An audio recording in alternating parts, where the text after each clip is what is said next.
if these 94 pages and these 464 photos are what are supposed to convince us that David Crowley is guilty, then the police have done a terrible job, a terrible job.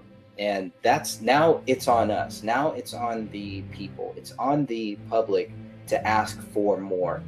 And we're going to, and let's see what we actually get.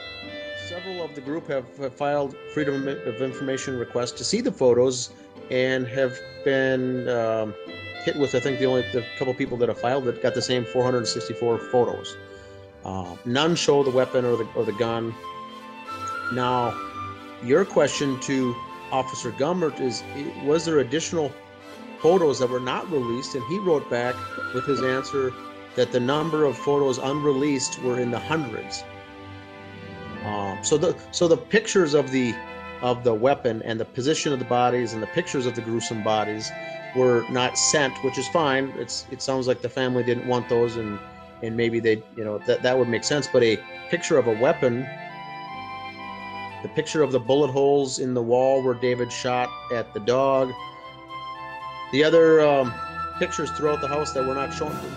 Why were there hundreds of photos withheld?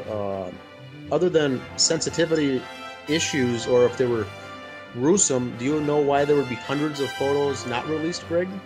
They must be really gruesome. That's the only thing I can think of.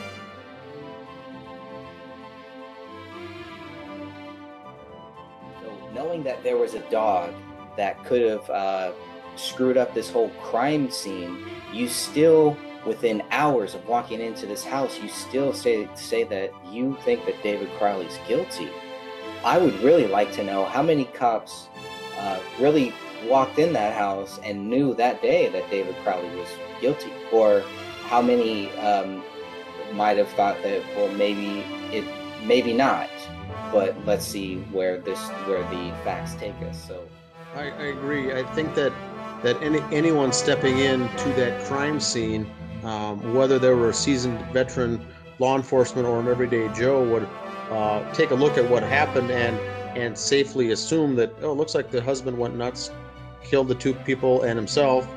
I think anyone can stand to reason that that was plausible, that he did this. But to come out and say that he did it and say we've basically solved it in 48 hours, I think that's what drives the folks like you and I crazy, because you don't know that. You can say that there's a suspicious deaths in the area. 3 people are dead. We're assuming it's a murder-suicide. We're investigating it as a murder-suicide. But the Apple Valley Police came out and said that there is no alarm for there's no alarm for the public safety. This crime is solved, and he did it. And that's where I think that the fine line where you and I come in to say, you can't say that. You can assume, and you're going to go under that assumption as a working theory, but you can't come out and say that it is, and then say, well, we didn't know for sure until it was confirmed to us 7 months later when the BCA finished their conclusion. So then your first 7 months really was a hypothesis, is what we would have been more comfortable if Officer Gummert would have said, for 7 months, that was our working hypothesis. And then the BCA concluded their investigation. And by that information, then we concluded that David did this. Still is a hypothesis.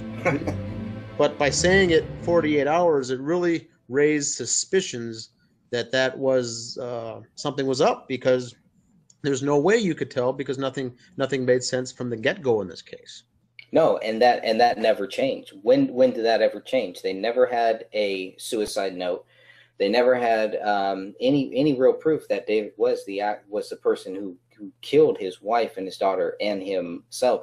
So what did they have 7 months later that they didn't have on those first couple days? And it's just like, I don't see anything. I don't see any evidence, and yeah. I'm just baffled by it. I'm really baffled by it. Correct. We've seen nothing that's been sent to us as just citizen investigators. Nothing that shows that. I haven't seen any evidence at all that David did this. Now, I'm not assuming what happened or what didn't happen, but the point of the fact of the matter is there's been no evidence to prove that he did it. Now, we know that's a reasonable hypothesis, and that law enforcement did make that hypothesis and were using that as their working theory, which is fine to say, I think. But whatever came back from the BCA to Apple Valley Police Department to say that he did it, what is that? That's the question. What made it a slam dunk at that point? We haven't seen it. Apple Valley Police, when they did their final conclusion of the case closing, did not come out and say it's reasons X, Y, and Z that we just found out last week, and now it's the case closed. They just said that everything's done and it's all wrapped up in a nice little bow. So the question that we have is not as what I would call conspiracy theorists. We're not out here questioning what we're questioning what happened because we haven't been given any information as to what did happen. Right, and I really didn't like some of the things that Gummert said in those 21 questions. And one of the biggest things that really it just always gets under my skin. I try not to let anything get under my skin, but this one always does. Whenever they say, that because we're questioning it, that we think that our government killed David Crowley and his family. Okay, people can think that and we can theorize that, but I'm not saying that.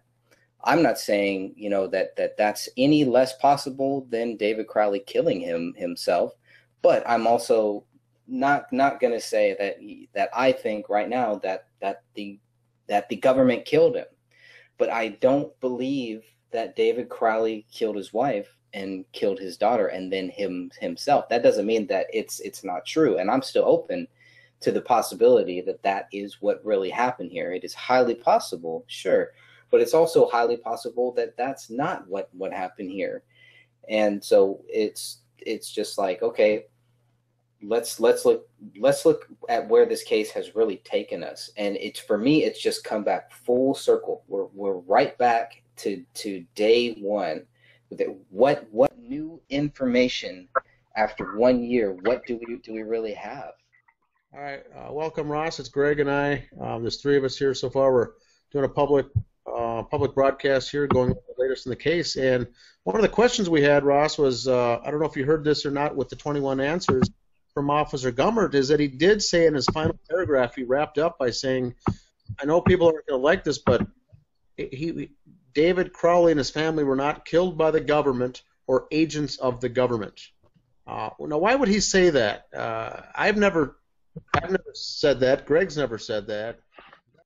Yeah, I mean, whether it's the government or not, that doesn't really make a difference for what we're trying to find out, which is, whether or not David Crowley was, committed a suicide or was murdered, Yeah, I think that's a fair question. And Greg, you said it best too. The question here that we're posing with our group is, was there foul play involved, yes or no? Now, yeah, that could fall under the umbrella of a government conspiracy, a black ops, a wet work team. It could have been friends, neighbors. It could have been co-workers from the Gray State Project. That includes a whole realm of things if there's foul play involved. And everything here leads us to foul play. The only evidence that I've seen leads to foul play. I don't know what type of foul play, but we haven't seen any evidence yet that David Crowley did this. Is the part that's can't seem to get through. So people understand that. I think they think that we're conspiracy theorists thinking that the government did this hit. Now, which it might be certainly true as well, but I've never laid down that line, and neither has Greg to say that we followed that suit. Some people certainly do believe that. Yeah, and I think with good reason, but I think nonetheless, I don't know if the government really needs to put in the work to get that done, And either way, I think they would have benefited from it, you know what I mean? They didn't have to do it themselves to benefit from the outcome. Yep. Is the way I see it. Greg, the other question that came up that I found very interesting is question number 15. Was the Department of Homeland Security or the FBI involved? And if so, why or to what capacity? And Officer Gummert wrote back and says, no, they were not contacted and they were not involved, which is fine. I believe that he's true and accurate in saying that they weren't involved. The question is, Mason Hendricks told you in confidence that that's the reason this is taking so long is that DHS and FBI have got to sign off on this from the Apple Valley Police in order for them to go for this case to be closed. Now, why on earth would he say something like that That's nothing that could have been just taken out of context. I don't want to say it's an outright lie, but No, right, there's no because truth to that whatsoever. So well, someone that also, well, that could have been what he was told too. So maybe he was told, and maybe that wasn't true. I don't know. Maybe he was not telling me what the actual truth was too. But he's not the only one who has mentioned DHS and the FBI. Sean Wright also mentioned them too. And so, but here you have the lead detective saying no. They were not involved at all. Now, I think the question is well, if they were involved, would they have to tell us, or would they not? Now, just because Gummert doesn't say that they're involved, maybe it goes higher. Maybe he doesn't know. He's not in contact with everybody who is involved in this case, which seems to be the captain and the chief. So maybe they had some type of contact with DHS or FBI, but basically all that we know now is that Detective Gummert says that they were not involved in this investigation. I think that's a big statement. What about them doing their own independent investigations, completely independent of Apple Valley Police? Then would they even know about it going on if they just show up and do their own research and they don't even tell them? You know what I mean? True. Which I don't think they would admit their involvement either way. Anybody, you know, from a higher level. And Gummert said too. He basically said that they were not contacted and they were not involved. True. Could have qualified that by saying, to my knowledge, they were not. Ross, you had a good point that if they were and he wasn't aware of that, he wouldn't be necessarily lying about it either. Maybe right, exactly. But the fact he that just wouldn't know, like Greg said. Now Mason specifically said that was the reason the whole thing was held up. So if he's not lying, which I'm not saying that he is, he told you what he was told. The question was, or the question is, I think to this day is, if someone told him that's the thing holding it up, who told him then? Where does stuff like this get introduced? If it's fact, when does it starting to get fizzled out? And if it's not fact, who introduces these types of concepts as rumors? And that's more my beef. Not to point out who's lying, but how does this stuff come in? This is clear misinformation and disinformation if it's not in fact true. It's got to originate somewhere. Right. Yeah, definitely.